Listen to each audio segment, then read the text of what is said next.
Hello मित्रांनो, सर्वात पहिले मी तुम्हाला आजचा माझा प्रॉफिट दाखवतो. आजचा प्रॉफिट आहे टोटल 4,906 रुपये. ठीक आहे. आणि ह्या पुन्हा वीकचा पण प्रॉफिट मी तुम्हाला पुन्हा दाखवतो. या स्टॉक मार्केटवरती घेऊन जाऊन मी ह्या आठवड्यामध्ये मी माझी स्ट्रॅटेजी काय होती त्याचप्रमाणे मी माझी स्ट्रॅटेजी झिरो लॉस करून मी चांगला प्रॉफिट कसा अर्न केला हे तुम्हाला क्लिअरली सांगतो.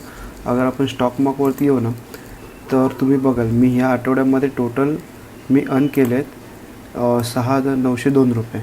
ठीक आहे. हे ह्या आठवड्याचं माझं प्रॉफिट आहे, नेट प्रॉफिट. ओके.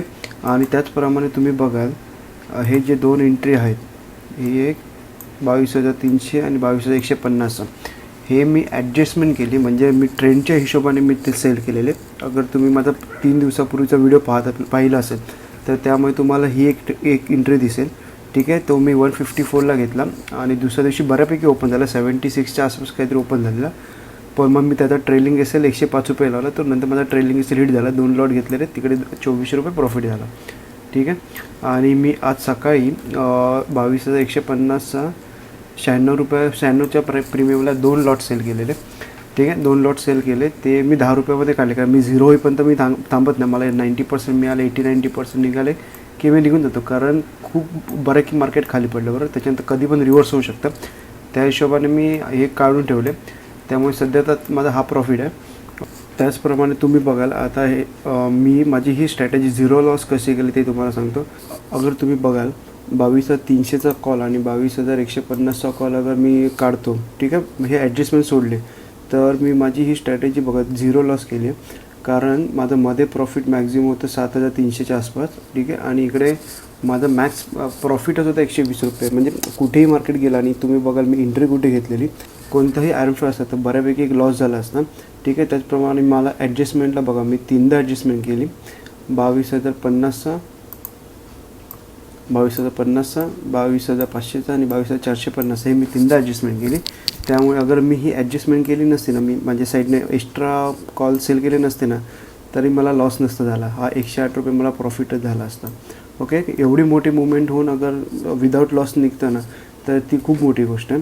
कारण तसं एवढ्या मोठ्या ट्रेडमध्ये थोडा विदाऊट लॉस निघणं थोडं मुश्किल असतं नॉन डिरेक्शनल स्ट्रॅटेजीला. ठीक आहे. तर त्याचप्रमाणे अजून तुम्हाला अजून काही माहिती हवी असेल त्या ह्या स्ट्रॅटेजीबद्दल तर मला कमेंट्स करा, मी व्हिडिओ नक्की बनवीन. आता मी तुम्हाला सांगतो मी 22,150चा म्हणजे 22,150चा मी कॉल सेल कुठे केला ते सांगतो. आणि मी ॲट द मनी म्हणजे इन द मनीच केला, पण स्लाईटली इन द मनी केला. मी मोस्टली तुम्ही बघाल मी जास्त इन द मनीमध्ये करतो. तुम्हाला मी एक लेवल दिलेला 22,348च्या आसपासचा. तुम्ही 2-3 दिवसापूर्वी व्हिडिओ टाकला तो बघितला असेल, तुम्हाला कळालं असेल. ठीक आहे. त्याच्याखाली मी पूर्णपणे नेगेटिव्ह होतो, मार्केट तसंच नेगेटिव्ह झालं. मी माझी पहिली एंट्री इकडे घेतली, ती 22,300चा कॉल. ठीक आहे. तो मी इथे माझ्यामध्ये इथे कुठेतरी काढला. ओके. 105 रुपयाच्या प्रीमियमला. आणि आज मी at the slightly in the मनी का घेतला मी तुम्हाला सांगतो. कारण तो ओपन होऊन आहे ना त्याने ग्रीन कॅन्डल बनवली. ठीक आहे. अगर पहिले ग्रीन कॅन्डल बनते ना गॅपडाऊन होऊन तर ते मार्केट मोस्टली वॉलेटाईल झोनमध्ये जातं. ठीक आहे. पण जसं त्याने परत हा एक रेड कॅन्डल बनवला ना 15 मिनटाचा, वरती जाऊन नंतर परत खाली आला ना, तर मग मी स्लाईटली इन द मनीमध्ये गेलो. फक्त एकच पॉईंट आतमध्ये गेलो आणि माझा 1:2 माझा एस एल होता, 20 पॉईंटचा एस एल होता फक्त. आणि त्याच्या अगेन्स्ट मला मी 10 रुपयामध्ये निघणार होतो. तर 96ला मी विकत घेतला आणि माझा मॅक्स लॉस होता 20 पॉईंट्स, म्हणजे किती 116 रुपये माझा एस एल होता. ठीक आहे. म्हणजे 1,000 रुपये लॉस होता आणि मी मॅक्झिमम 2दाच एंट्री घेतली असती, लॉस झाला असता तरी. ओके. त्यानुसार बऱ्यापैकी आता या आठवड्यामध्ये प्रॉफिट झालं आहे. आता आपण बघूया उद्या काय करू शकतो आणि आपल्याला उद्या काय ट्रेड मिळू शकतो. अगर तुम्ही बघाल मार्केटने एक बऱ्यापैकी ट्रेंड दिला, बरोबर, मार्केटने एक बऱ्यापैकी ट्रेंड दिला. त्याचप्रमाणे उद्या मार्केट मोस्टली साईडवेजच होऊन जाईल.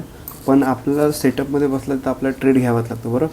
त्यामुळे आपण एक काम करू शकतो. अगर फ्लॅट ओपन होऊन अगर आजचा लो ब्रेक होतो आहे ना तर आपण मॅक्झिमम 2दा एंट्री घेऊ शकतो. ओके. आणि प्रत्येक लॉट 1:4 किंवा 1:3चा यावेळी टार्गेट ठेवू शकता. कारण एवढी मोठी रॅली मिळाल्यानंतर मोठी मुवमेंट मिळणं थोडं कठीण असतं त्यामुळे. ओके. आणि जसा 1:2चा टार्गेट कंप्लीट झाला तर तुम्ही तुमचा S L cost to cost करू शकता. आणि मी तर सांगतो की तुम्ही ते 2 क्वांटिटी मारत असाल ना तर सध्या तर उद्या एकच मारा, कारण मोस्टली साईडवेजच होऊन जाईल कारण एवढ्या मोठ्या ट्रेंडनंतर. ओके. मी तर उद्या एकच ट्रेड बनणार आहे, एक सिंगल लॉट मारणार आहे आणि मॅक्झिमम 2दा एंट्री घेणार आहे डाऊन साईडला. आणि मोठा गॅप डाऊन झाला ना 5 मिनटाच्या का पहिले ग्रीन कॅन्डल मिळत असेल आणि त्याचा लो ब्रेक झाला ना तरसुद्धा मॅक्झिमम 2दा एंट्री घेऊ शकतो. आणि जसं तुमचा एस एल 1:2 झाला ना तर तुम्ही तुमचा S L cost to cost करा आणि 1:3साठी तुम्ही वेट करा.